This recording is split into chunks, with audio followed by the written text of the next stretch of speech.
Sanu tɛmɛnen kɔ ka bɔ yen dugu jukɔrɔ nafolo wɛrɛ min bɛ yen n'o tɔgɔ ko lithium Mali ale y'o bɔli daminɛ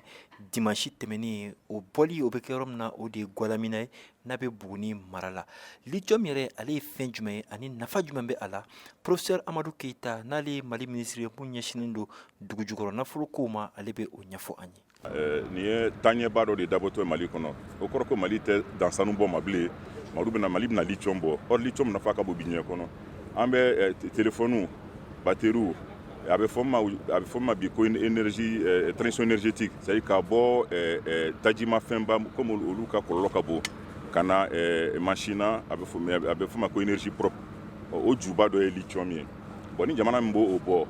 bɛɛ mago bɛ fɛn min na yɔrɔ an bɛ se k'a fɔ ko bi ye donba ye Mali ka donba don jamanaden bɛɛ ka donba don an bɛ jamanaden bɛɛ fo o ko la k'an ka nisɔndiya yɛrɛ jamanaden bɛɛ fɛnɛ tɔgɔ la.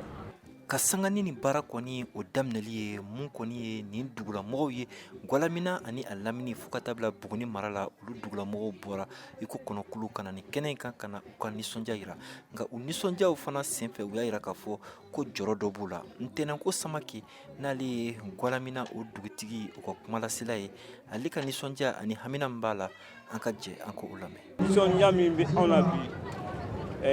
mɔgɔ tɛ kunnadali mɔgɔ tɛ kɛridiya mɔgɔ tɛ misali fa ye mais i bɛ kunnadiya i fa ye ni ɲɔgɔn ma deli ka kɛ yan fɔlɔ o nisɔndiya banna mais an nisɔndiyalen kan an jɔrɔli tɛ dɔwɛrɛ ye o kun ye duguw ka ni jamana ka hakɛ dugudenw ka hakɛ n'o kɔni sera ka ɲɛnabɔ kɔni ka di anw ye o dɔrɔn jɔrɔ bɛ anw na u k'u jija cogo bɛɛ la jamanadenw ka hakɛ i n'a fɔ denmisɛnninw ka baara ko hakɛ min dugu ni hakɛ min ka kan a kana kuma jia dugu ma an kɔni an bɛ o jɔrɔ de la. O ko min jɔrɔ bɛ Ntɛnɛnko Samake la minisiri min ɲɛsinnen don Mali dugu jukɔrɔ nafolo kow ma n'o ye professeur Amadou Keita ye ale bɛ o ko o fɔ k'o faranfasiya ani baarako ta nasira la sifinnakaw olu jɔyɔrɔ o bɛna kɛ mun ye fo ka taa se Mali cakɛyɔrɔw ma an kɛ Amadou Keita lamɛn. Baarako nata sira fɛ a bɛna baara di sabu hali k'a daminɛ fɔlɔ sisan yɛrɛ a baara daminɛ kana se bi ma baara min bɛ ka k'a kɔnɔ a ka ca mɔgɔ 1000 ye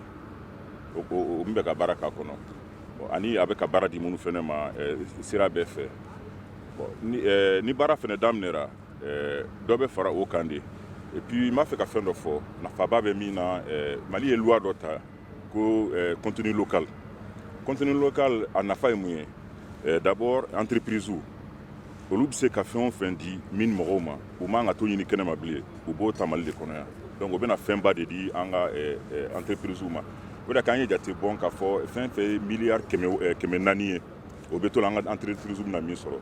mais o fɛnɛ kɔfɛ contenu local fɛnɛ ko ni malidenw bɛ se ka baara o baara kɛ olu de ka ta o la yanni mɔgɔw ka bɔ kɛnɛma o de k'a ye contenu local la fɛɛrɛ dɔ sigira yaasa a bɛ se ka kɛ baaraw bɛ daminɛ an ka mɔgɔw tɛ se mais wajibi de bɛ société minière ma ka an ka mɔgɔw dege baara la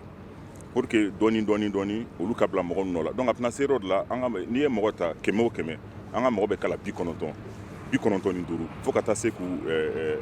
an ka mɔgɔw de ka kɛ fan bɛɛ fɛ. O la sa Salimata Traoré n'ale ye musojɛkulu dɔ ɲamaba ye ale kɔni y'a yira k'a fɔ ko baara daminɛ ani sisan cɛ ale ye nafa dɔ sɔrɔ wa don n'a nataw la ale kɔni bolo ale ani a ɲɔgɔnna caman wɛrɛw u na nafa sɔrɔ ka ɲɛsin nin baarayɔrɔ kofɔlen in ale ma.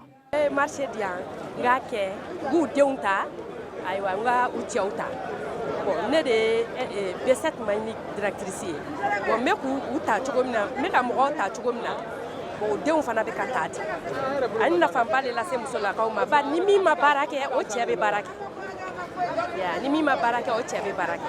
Sanuko kɔfɛ nin ye dugu jukɔrɔ nafolo kura ye Mali bɛna mun bɔ n'o kɔni ye lithium ye ni ale kɔni ale jɔyɔrɔ ka bon diɲɛ kɔnɔ fɛn caman bi i n'a fɔ téléphone fo ka taa bila batteriw la ani fɛn caman wɛrɛw o la sa ni kɛnɛ min tigɛlen filɛ nin ye ni baarayɔrɔ kura in ale bɛna baara kɛ san 21 wa a nafaw a yirala k'a fɔ ko o na se malidenw ma sabula a baara fanba a na di sifinnakaw ma Gualamina a n'a a lamini fo ka taa se Mali bɛɛ lajɛlen ma wa a tɔnɔ a na tɔnɔbɔ malidenw ye kɛrɛnkɛrɛnnenya la Mohamed Daɲoko VOA Banbara tɔgɔ la Gualamina Buguni mara la.